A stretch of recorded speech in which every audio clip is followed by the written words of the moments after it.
카오리 X. 국방과학연구소는 1999년부터 스텔스 형상 설계 기술, 전파 흡수 재료 기술 연구개발을 시작으로 주파수 선택적 전파2과 복합재 기술, 전파 흡수 복합재 구조 기술, 적외선 흡수 재료 기술 등의 핵심 소요 기술 연구개발 과제 진행했다.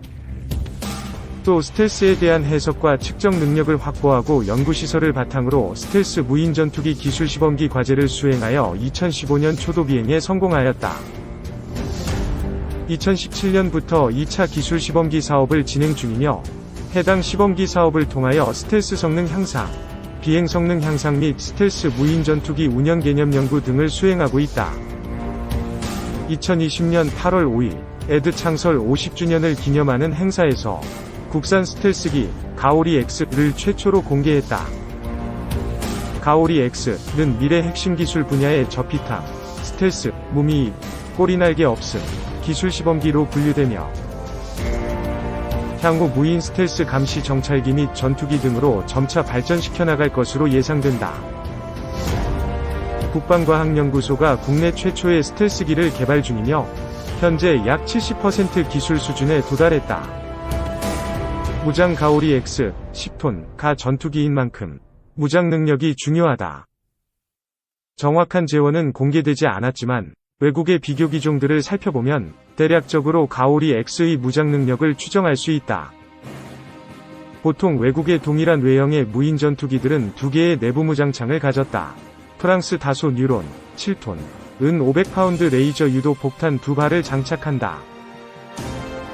러시아 미코얀 스카트, 10톤, 는 전투 행동 반경 2000km, 내부 무장창 2개, 폭탄 2톤을 탑재한다. 무게 600kg, 1320파운드, 사거리 110km인 KH-31 공대지 미사일 2발을 장착할 수 있다. 재원 길이 10.4m 날개폭, 14.8m 무게, 10톤 비행지속 시간, 3시간 최고 속도, 마하 0.5 운용고도, 10km. 2. 국방과학연구소 스텔스 무인 전투기 사업 공개. 국방과학연구소 창설 50주년에 맞추어 한국형 스텔스 무인 전투기 UCAV 개발 사업이 언론을 통해 공식 공개되었습니다. 본 연구는 지난 2010년부터 본격적으로 시작되어 현재 1단계 형상 및 비행 연구가 마무리됐으며 현재 2단계 실용기술 연구가 막바지인 것으로 전해지고 있습니다. 주요 연구 내용은 무인 전투기의 형상 설계를 비롯해 스텔스 기능을 높여주는 전파 흡수 구조, 무미입, 꼬리날개가 없는 비행 제어 기술 등입니다. 그리고 현재 공개된 모델은 전장 14.8m, 전폭 10.4m로 고도 10km에서 마하 0.5의 속도로 최대 3시간 비행하는 것이 목표라고 합니다. 한국형 스텔스 무인 정찰기 방안. 국과연은 한국형 스텔스 무인 정찰기 개발 사업을 과감히 발표함과 동시에 현재 본 사업은 국방중기 계획에 포함시켜 본격적으로 예산을 투입할 예정입니다. 그럼에도 스텔스 정찰기 모델이 2020년대 후반, 스텔스 무인 전투기는 현실적으로 2030년대 이후가 될 가능성이 높다고 합니다. 그 전략적 중요성에 불구하고 개발이 늦어지는 이유는 기술적 장벽이 아주 높기 때문입니다. 이미 1980년대부터 F-117 스텔스 전투기를 운용하던 미국마저도 스텔스 무인 정찰기는 2000년대 초반에야 배치했을 정도로 개발 장벽이 높습니다. 기본적으로 스텔스 무인 정찰기는 스텔스 기술부터 시작해 자동항법 기술, 데이터 링크 모두 난해한 데다 RQ-170의 이란 추락 사건에서 보듯 정치적으로 아주 민감한 체계이기에 아주 높은 신뢰성을 요구받기 때문입니다. 제한된 국내 자원. 2010년대 초반에 밀리터리 리뷰는 국방과학연구소의 연구자를 초빙해 한국형 무인기 개발에 대한 기사를 실은 적이 있는데 당시 국과연 전문가는 국내 무인기 개발의 어려움을 이렇게 표현하였습니다. 국방과학연구소의 연구인원과 예산 모두 턱없이 부족한 상황에서 너무 많은 사업을 진행하고 있다는 것입니다. 실제로 당시 국방과학연구소는 2017년 개발 완료 및 2018년 양산을 목표로 중고도 무인기 개발을 진행하고 있었습니다. 이와 동시에 2019년을 목표로 MQ-9 리퍼급 한국형 무인 공격기 개발을 진행하고 있었는데 여전히 기술 및 행정적 문제로 인하여 아직 완성형이 등장하지 못하고 있습니다.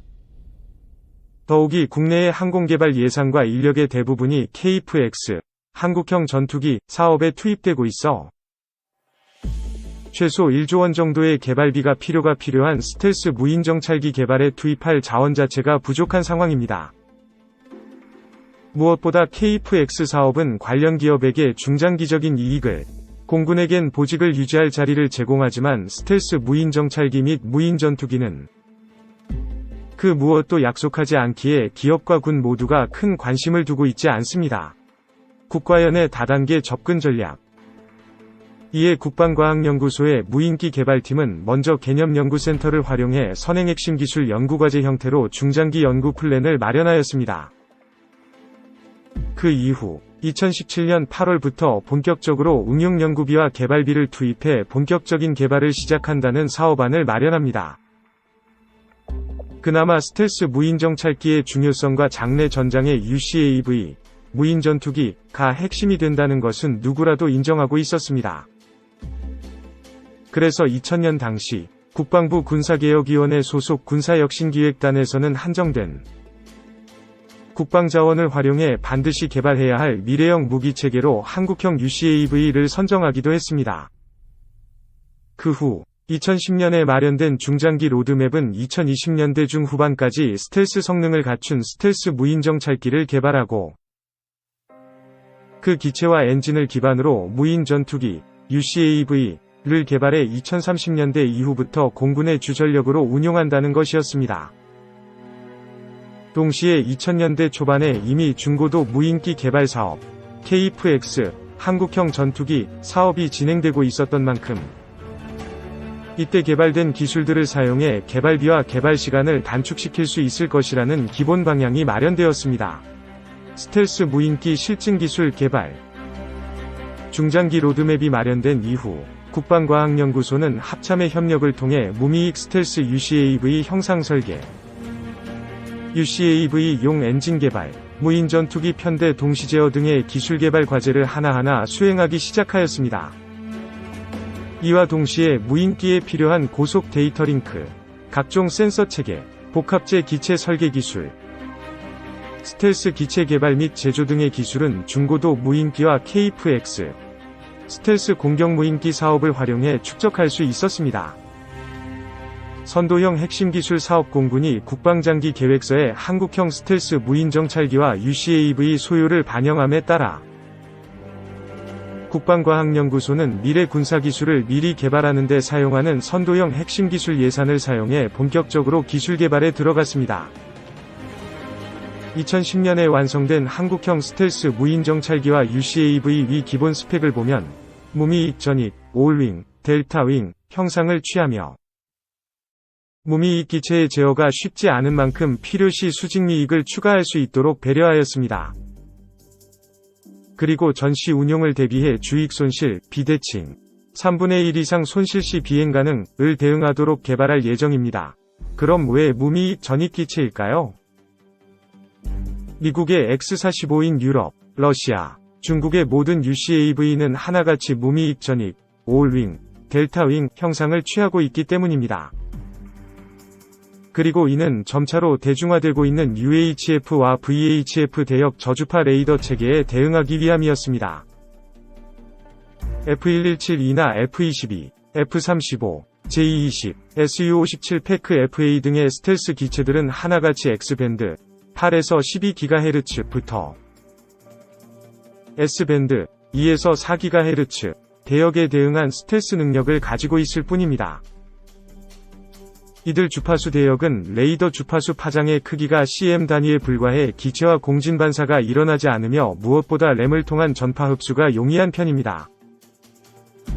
이와 비교해 스텔스기에 대응해 개발 중인 저주파 레이더들은 간단한 물리학 법칙, 즉 구조물의 크기가 레이더 주파수 파장의 8분의 1 이하와 같아지면 공진현상이 발생해 레이더 단면적이 증가한다는 현상을 사용합니다. 즉 UHF 대역 400MHz 이하에서는 레이더 주파수 파장의 크기가 0.75m 이상이 되므로 현용 스텔스 전투기에 장착된 꼬리날개와 같은 돌출물, 엣지에 반사 혹은 공진되어 큰 레이더 반사파가 만들어지는 것입니다. 위의 문제를 해결하고자 미국의 B2 스텔스 폭격기는 꼬리날개를 제거한 무미익 전익, 올윙, 델타윙 형상을 취하고 있으며 그 이후에 등장한 거의 모든 UCAV가 동일한 무미익 형상을 취하고 있습니다.